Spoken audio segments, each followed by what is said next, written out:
생활 속의 분별 이렇게 제목이 되어 있는데요. 단순히 처세술을 가리키는 책이 아닙니다. 뭐 당연하죠. 성경은 특별 계시잖아요. 예, 잠언 역시 잠언은 그냥 인생을 살면서 지혜를 얻는 책 정도의 책이 아니라 구원의 길을 가르치는 책이라고 보시는 게 맞고요.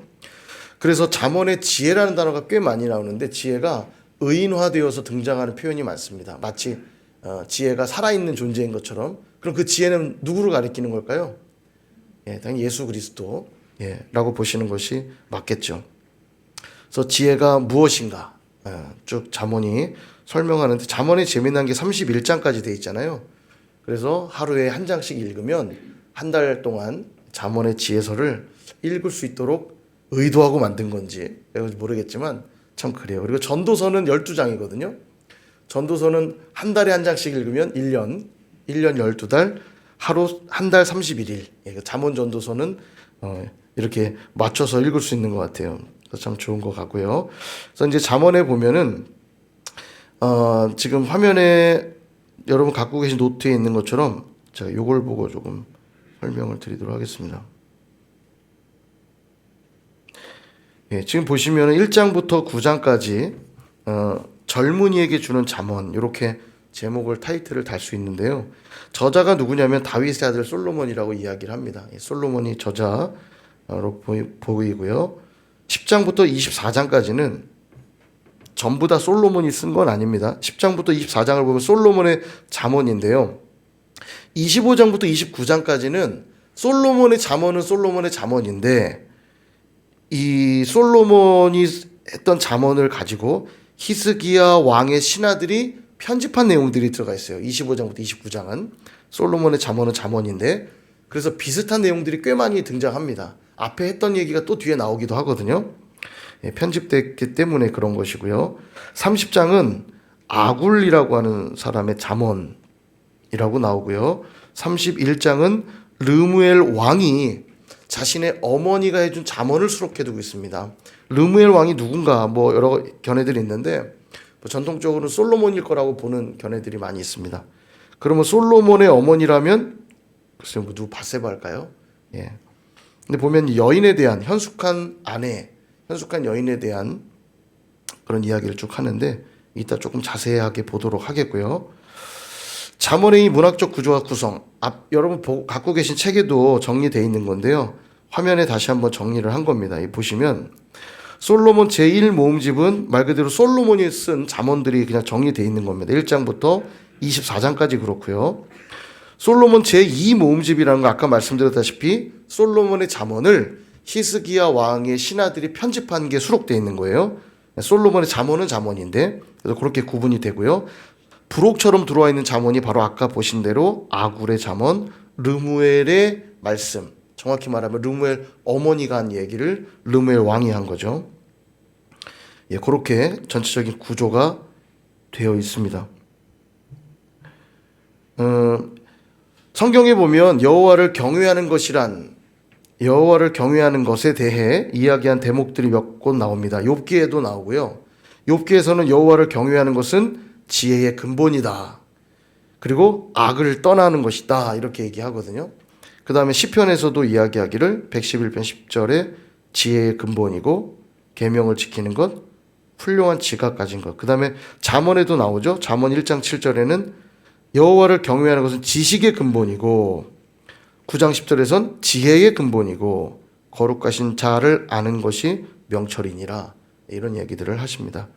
그래서 여호와를 경외하는 것이 지혜와 지식의 근본이고 여호와를 경외하는 것이 우리가 죄를 멀리할 수 있는 또 길이다. 악을 미워하는 것이다. 이런 표현도 잠언에 나오거든요. 여호와를 경외하는 것이란 악을 미워하는 것이다. 당연하겠죠. 하나님도 사랑하고 악도 사랑할 수 없잖아요. 하나님을 사랑하기 때문에 악은 미워할 수밖에 없죠. 죄는 미워할 수밖에 없죠. 그러니까 하나님을 사랑한다면서 막 죄를 지으며 살 수가 없는 거예요. 예, 그럴 수가 없죠. 그래서 여호와를 경외하는 것에 대해 가르친 책이라 말해도 무방할 것 같습니다. 자, 잠언 뭐 전체적으로 다 보지는 않을 거고요. 핵심 구절만 좀 볼게요. 3장 보시면요. 1장부터 잠깐만 볼게요. 1장 7절. 좀 전에 본 대로 여호와를 경외하는 것이 지식의 근본이거늘 미련한 자는 지혜와 훈계를 멸시하느니라. 역시 뭐 암송구절이라 할 수 있죠. 예, 표시해 두시고요. 자, 그 다음에 3장에 넘어가시면요. 3장 5절, 6절. 역시 뭐 암송구절, 중요한 구절들, 우리가 중요하게 여기는 구절들. 자, 한번 읽어볼까요? 3장 5절, 6절. 시작. 너는 마음을 다하여 여호와를 신뢰하고 내 명철을 의지하지 말라. 너는 범사에 그를 인정하라. 그리하면 내 길을 지도하시리라. 아멘. 예, 그렇죠. 예, 주님을 신뢰하고 의지하면 내 길을 지도해 하시리라. 자, 그 다음에 쭉쭉쭉 넘어가서 다 읽어보세요. 너무너무 귀한 주옥 같은 말씀들이 많죠. 9장 10절 또 볼게요. 9장 10절. 9장 10절. 여호와를 경외하는 것이 지혜의 근본이요 거룩하신 자를 아는 것이 명철이니라. 아멘. 그렇죠. 역시 표시해 두시고요. 10장 1절에도 그렇게 시작하죠. 솔로몬의 잠언이라. 예, 솔로몬의 잠언이라는 거 다시 한번 성경이 말하고 있고요. 그 다음에 잠언에 보면 지금 자, 화면을 보시면요. 생명나무로 비유된 것들이 몇 가지 나옵니다. 잠언에. 3장에 보면 지혜 얻은 자를 생명나무로 비유하고요. 지혜가 참 중요합니다. 지혜는 그리스도가 지혜이시기도 하고요. 말씀이 지혜이기도 하고요. 이 지혜를 얻은 자가 생명나무를 얻은 것과 같다. 11장에도 보면 의인의 열매. 우리 신앙에서도 열매 맺는 삶 되게 중요하잖아요. 의인의 열매. 생명나무로 비유되고 13장에서도 소원이 이루어진 것. 그걸 또 생명나무 비유로 설명하고요. 15장에서 온순한 혀. 말에 대한 것들은 성경이 참 강조를 많이 하시거든요. 온순한 혀. 우리가 말이 거칠어서 안 된 이유들이 또 여기 있지 않나 싶어요. 말이라고 하는 것이 우리의 그 말에는 우리의 인격이 담기고요. 우리의 성품이 담기기 때문에 온순한 혀 중요하다. 이런 것들도 보게 됩니다. 자, 지금 13장 나중에 이제 보시다가 나오면 참고하시면 되겠고요. 그 다음에 16장 역시 암송구절인데요. 16장 9절. 이 16장에는 우리가 좋아하고 잘하는 말씀들 진짜 많은데 주옥 같은 말씀이 참 많은데요. 그 중에 9절 말씀 암송구절이라 할 수 있겠죠. 한번 읽어볼까요? 시작. 사람이 마음으로 자기의 길을 계획할지라도 그의 걸음을 인도하시는 이는 여호와시니라. 아멘. 예, 너무 중요한 말씀이에요. 예. 뭐 이 말은 이제 계획해도 소용이 없다 이런 의미가 아니라 하나님의 주권을 인정하며 우리가 계획하고 살아갈 필요가 있다는 거죠. 그래서 3절도 그 동일한 말씀이에요. 너의 행사를 여호와께 맡기라. 그리하면 내 경영이 이루어지리라. 네, 이렇게 말씀하고요. 1절도 마찬가지예요. 마음의 경영은 사람에게 있어도 말의 응답은 여호와께로부터 나오느니라. 심었다고 다 자라는 게 아니죠. 자라게 하시는 것 굉장한 은혜입니다. 심은 대로 거둔다는 게 축복이라고 말씀드렸죠. 주일날. 네, 너무 중요하고요. 그러니까 심으면서도 하나님의 주권을 인정하며 심어야 되는 거죠. 최선을 다해 공부해야 되는 이유가 거기에 있는 겁니다. 당연히 나오는 게 아니라 하나님의 은혜 베풀어 주셔야 최선을 다해 공부한 것에 대한 결과들을 또 허락받는 거죠. 자, 좋습니다. 그 다음에 쭉 넘어가서 25장을 볼까요? 25장. 자, 25장 1절을 보면 이것도 솔로몬의 잠언이요. 솔로몬의 잠언은 잠언인데 25장부터 29장까지는 그 유다 왕 히스기야의 신하들이 편집한 것이다. 나중에 다시 또 편집돼서 들어간 내용들인 걸 볼 수 있죠. 그래서 비슷한 내용이 꽤 많이 나옵니다. 예, 또 역시 보시면 되겠고요. 자, 30장 볼게요. 30장과 31장이 좀 재밌는 것 같아요. 30장에 보시면 30장을 시작하기 전에 또 제가 한 가지 더 화면에 좀 보여드릴게요. 보시면 면류관 비유가 나오는 부분이 몇 군데 있는데 어진 여인은 지아비의 면류관이다. 예, 그렇게 얘기합니다. 우리 여인들이 얼마나 중요한지 몰라요. 겉으로 보면 남성들이 막 뭘 다 아는 것 같고 남성들이 대장 같지만 실은 여자 손에 달려있다라는 걸 성경도 지지합니다. 너무너무 중요해요. 교회에서도 보면 우리 집사님, 권사님들, 여자 집사님들, 우리 권사님들이 얼마나 중요한가 그런 생각들 해보는데요.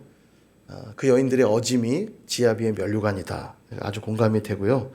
백발은 영화의 면류관이다.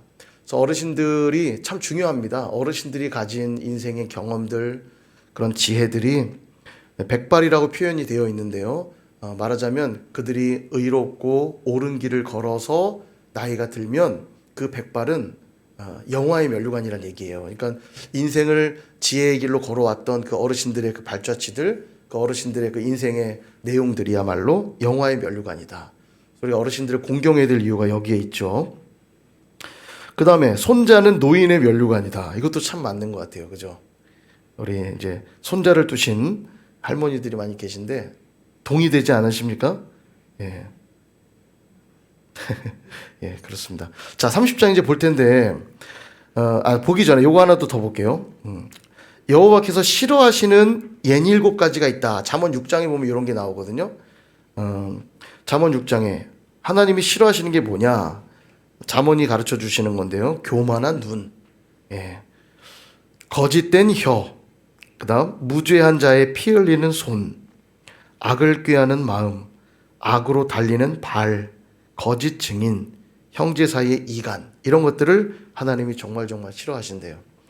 예, 우리가 잠언이 주시는 지혜를 잘 받아야 되겠고요. 자, 이제 30장을 볼 건데 30장은 아굴의 잠언이라고 아까 말씀을 드렸습니다. 아굴의 잠언인데요.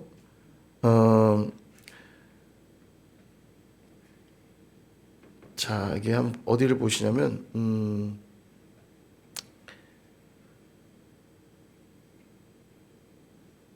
족한 줄 알지 못하는 선엇. 자, 15절을 보시면 30장 15절. 족하다 하지 아니하는 것이 선엇이 있다 얘기하는데, 첫째는 스올. 스올은 음부라고도 이제 해석할 수 있는데, 음부, 뭐 지옥 같은 거죠. 예. 아무리 채워줘도 족하다 하지 아니하는 것. 아이 배지 못한 태. 불로 채울 수 없는 땅. 예, 끊임없이 물이 필요하죠. 족하지 아니한 불. 예, 이 불이 다 태워 먹는 어떤 그런 것들을 묘사하는데 이런 표현이 나오고요. 자, 그다음 기희히 여겨도 깨닫지 못하는 것이 있대요. 18절부터 나오는 내용인데요.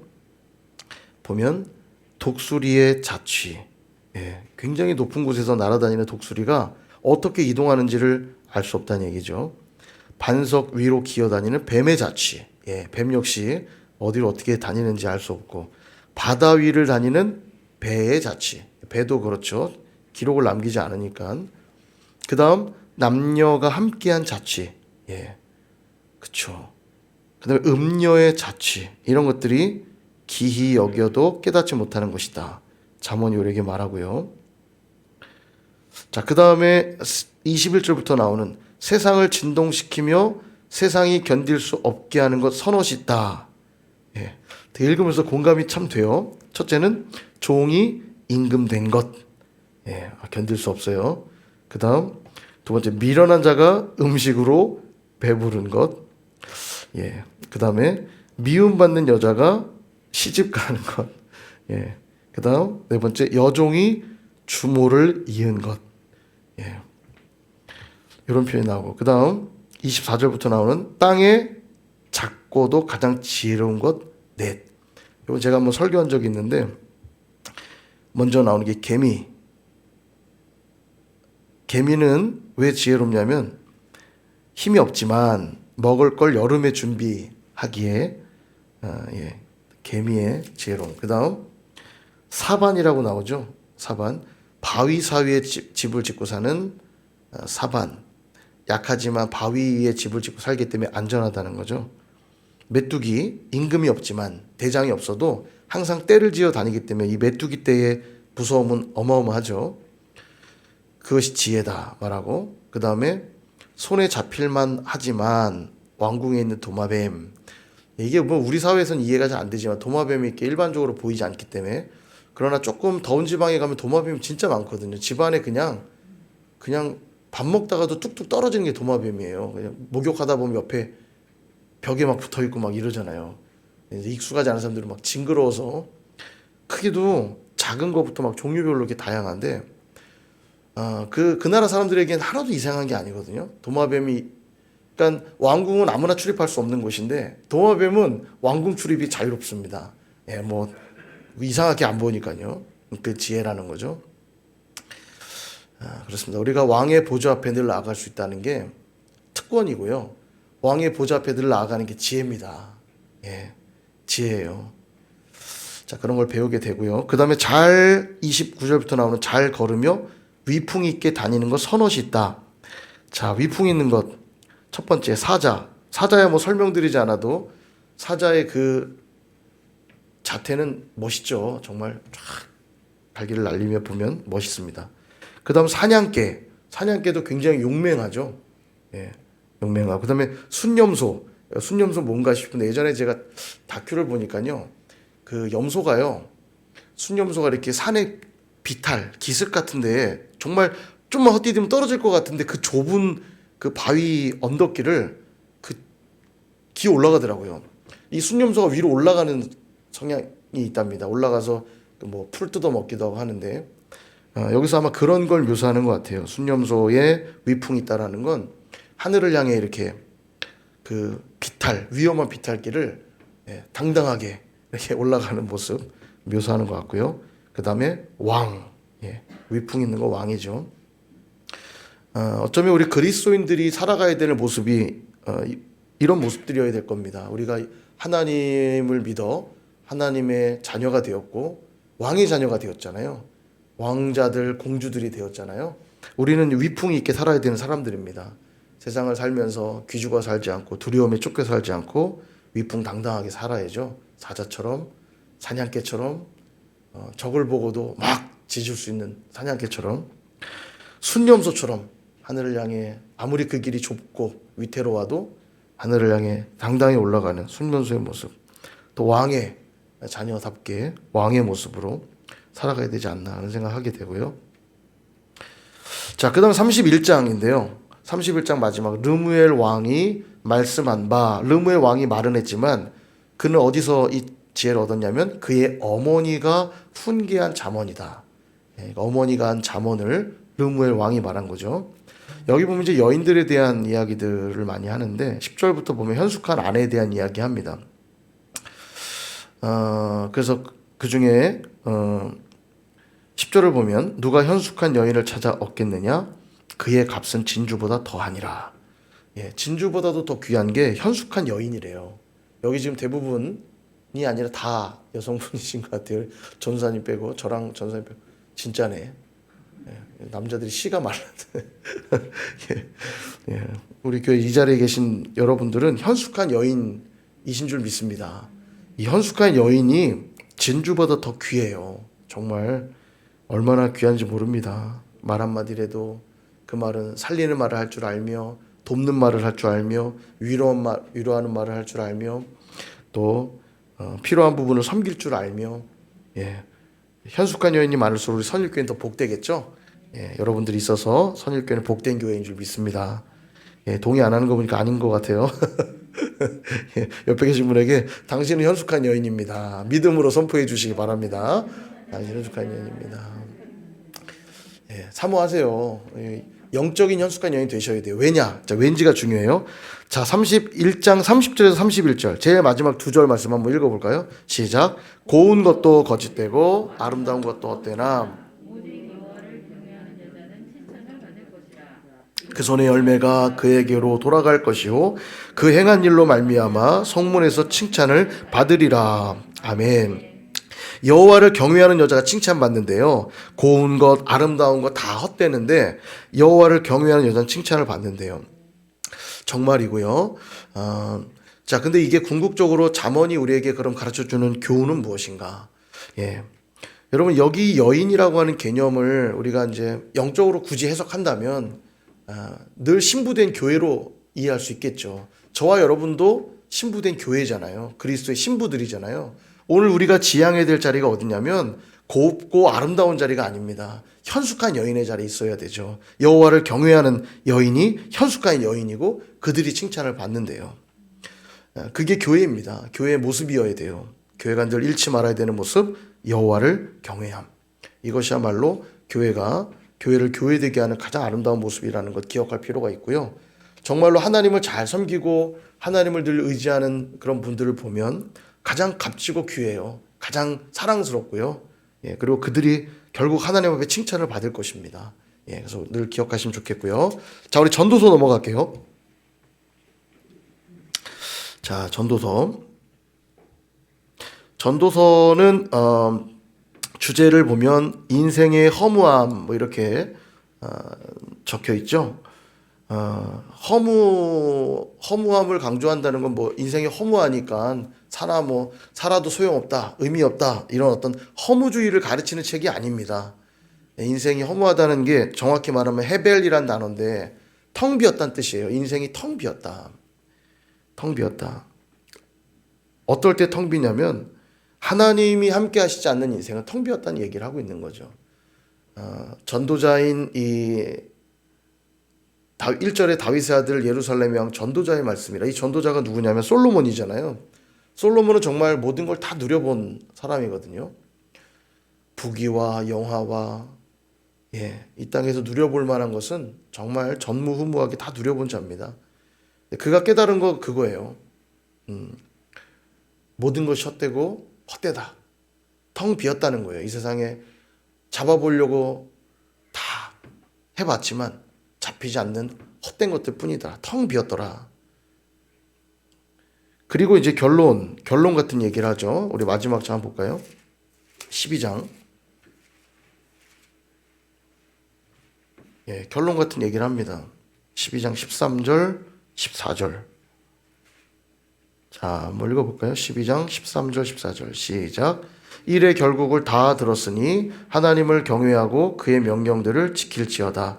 이것이 모든 사람의 본분이니라. 하나님은 모든 행위와 모든 은밀한 일을 선악간에 심판하시리라. 아멘. 이게 결론이에요.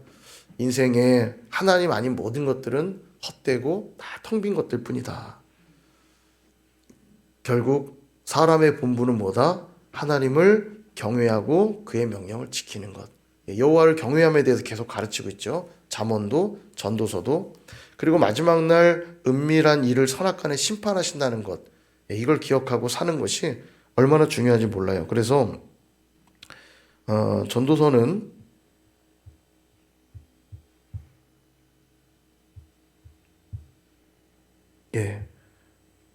이게 중요한 두 주제라 할 수 있겠습니다. 11장 9절과 12장 1, 2절.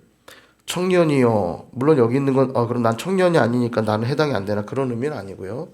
청년이여, 내 어린 때를 즐거워하며 내 청년의 날들을 마음에 기뻐하여 마음에 원하는 길들과 내 눈에 보는 대로 행하라. 그러나 하나님이 모든 일로 말미암아 너를 심판하실 줄 알라. 마지막에 심판이 있다는 걸 알면, 평가받는 자리가 있다는 걸 알면 오늘 나의 행위를 함부로 할 수 없겠죠. 12장도 마찬가지입니다. 너는 청년의 때에 너의 창조주를 기억하라. 곤고한 날이 이르기 전에 아무 낙이 없다고 할 해들이 가깝기 전에 해와 빛과 달과 별들이 어둡기 전에 비 뒤에 구름이 다시 일어나기 전에 그리하라. 오늘 하란 얘기입니다. 오늘 너의 창조주를 기억하라. 내가 누구로부터 어디에서 와서 왜 살며 어디로 가는지. 여러분, 이거 세상 사람들은 이걸 몰라요. 모릅니다. 내가 어디에서 와서 왜 살고 어디로 가는지 모르니까요. 헛된 것들 붙잡으며 사는 거예요. 그러나 내가 어디에서 왔고 이 땅에서 왜 살며 어디로 가는지 아는 인생들은 결코 헛된 가운데 살지 않습니다. 어떻게 사냐? 하나님을 경외하고 그의 명령들을 지키며 산다는 거예요. 다시 우리는 하나님께로 돌아갈 자들이니까. 하나님 앞에 심판대 앞에 설 자들이니까 그걸 알기 때문에 내가 하나님께로부터 왔고 하나님을 위해 살며 하나님께로 간다는 거죠. 우리 요한복음도 같이 공부했잖아요. 예수님은 그걸 분명히 아셨고 예수님을 믿는 저와 여러분도 인생의 목적을 압니다. 그래서 내일 새벽에도 말씀드리겠습니다만 저희가 꼭 세 가지가 태어나야 된다고 그랬죠. 세 가지 출생이 중요하다고 그랬죠. 우리 육이 먼저 태어나고, 육이 태어나면 끝나는 게 아니고 우리의 영이 다시 태어나야 돼. 거듭나야 되고요. 거듭나야만 우리 인생의 삶의 이유와 목적을 알게 되고요. 거듭나면 끝나는 게 아니라 이제 그다음 사명으로 태어나야 됩니다. 이 세 가지 출생이 우리 꼭 필요해요. 예수님 만나고 나서 끝나는 게 아니라 예수님 때문에 이제 왜 사는지, 이 삶의 목적들이 분명해져야 내가 어디에서 왔고 왜 살며 어디로 가는지 이것이 분명해지죠. 이 땅에서 사는 삶의 시간들이 의미 있게 됩니다. 헛되고 헛된 인생 살지 않는 거죠. 전도서가 그렇게 우리에게 교훈을 주는 책들이고요. 자, 이제 아가서. 아가서는 아가서는요. 아까 우리 전사님 얘기했지만 송 오브 송스라고 그래서 노래 중에 노래, 최고의 노래라는 의미예요. 가장 아름다운 사랑의 노래인데 저번에 그 오축 두루마리 설명을 드렸는데 이 아가서는 유월절 때 낭독한다고 그랬거든요. 유월절 구원을 얻었을 그 생명이 죽음의 신이 피해가고 구원을 얻은 사건을 기념하는 유월절 때에 아가서를 불러요. 그래서 여기 이제 내용 자체는 솔로몬이 술람미, 아마 수넴 지역으로 보이는데요. 이 술람미 지역에 있는 포도원 지기였던 한 여인과의, 우리가 술람미 여인이라고 흔히 말하죠. 술람미 지역의 포도원 지기였던 한 여인과 사랑을 고백하는 이야기입니다. 사랑 노래죠. 그래서 등장인물이 총 3종류입니다. 솔로몬이 일단 나오고요. 술람미 여인이 나오고요. 예루살렘의 딸들, 그들이 마치 합창하듯이 중간중간 잠깐씩 들어와요. 그래서 이 3종류의 화자가 등장을 하고요. 주제는 남녀 간의 사랑과 고귀함과 기쁨. 이게 왜 근데 성경에 들어가 있느냐? 전통적으로 해석한 내용들은 그것입니다. 이게 솔로몬은 하나님으로 대칭하고요. 또 술람미 여인은 이스라엘 백성으로 대칭해서 마치 이 솔로몬 왕이 참 미천한 술람미의 한 여인, 얼굴도 게달의 장막처럼 거무튀튀하고 포도원 지기니까 얼굴이 막 다 탔을 거 아닙니까? 거무접접해서 피부도 그렇게 좋지 못하고 참 초라해 보이는 여인이지만 솔로몬 왕에게 큰 사랑을 입는 이 술람미 여인처럼 하나님이 이스라엘 백성을 그렇게 사랑하셨다라는 의미들을 기억하며 이 노래를 많이 부르고요. 신약으로 우리가 접목한다면 신랑 되신 그리스도, 신부된 교회의 모습이라고 볼 수 있겠죠. 참 아름다운 사랑의 노래인데 역시 읽어보시기 바라고요. 우리가 아까 불렀던 나의 사랑하는 자의 목소리 2장에 나옵니다. 2장에 보시면 2장 10절에 나의 사랑하는 자가 내게 말하여 이르기를 나의 사랑 내 어여쁜 자야 일어나서 함께 가자. 14절 바위 틈 낭떠러지 은밀한 곳에 있는 나의 비둘기야 내가 내 얼굴을 보게 하라 내 소리를 듣게 하라 내 소리는 부드럽고 내 얼굴은 아름답구나. 그래서 주님을 만나는 일이 되게 비밀스러운 일이에요. 세상 사람들이 쉽게 알 수가 없습니다. 바위 틈 낭떠러지 은밀한 곳, 그곳에서 주님을 만나는 거예요. 되게 은밀한 일이고요. 그러나 그 가운데 이 사랑을 방해하는 세력이 또 있죠. 15절 우리를 위하여 여우 곧 포도원을 허는 작은 여우를 잡으라. 우리의 포도원에 꽃이 피었습니다. 작은 여우들이 포도원을 허물죠. 그래서 쭉 읽어보시면 이제 아름다운 사랑의 노래고요. 책에 보시면 대략 조금씩 해석하는 책들마다 차이는 약간 있습니다만 어떤 부분이 솔로몬 왕의 고백이고 어떤 부분이 술람미 여인의 고백이고 어떤 부분이 예루살렘 딸들의 노래인지를 구분해 놨습니다. 그래서 읽으시면서 참고하시면서 읽으면 또 아름다운 사랑의 노래를 읽을 수 있지 않을까 생각이 들고요. 마지막 아가서의 암송, 주제와 같은 암송 말씀만 보고 마칠게요. 8장 6절. 8장 6절. 한번 읽어볼까요? 시작. 너는 나를 도장같이 마음에 품고 도장같이 팔에 두라. 사랑은 죽음같이 강하고 질투는 수월같이 잔인하며 불길같이 일어나니 그 기세가 여호와의 불과 같으니라. 아멘. 얼마나 우리를 향한 사랑이 엄청난 것인지 느낄 수 있는 대목이죠. 죽음같이 강하고 실제 우리를 위해 죽으셨잖아요. 우리를 얼마큼 사랑하셨냐면 죽기까지 사랑하셨어요. 죽기까지. 우리가 흔히 사랑하면 내 목숨 다 바쳐 널 사랑할게. 단순히 시적 표현이 아니라 우리 주님은 실제 십자가에서 죽으셨죠. 그래서 그분의 엄청난 사랑을 우리 다시 한번 느끼게 되고요. 집에서 잠언, 전도서, 아가서까지 한번 쭉 읽어보시면 되겠습니다.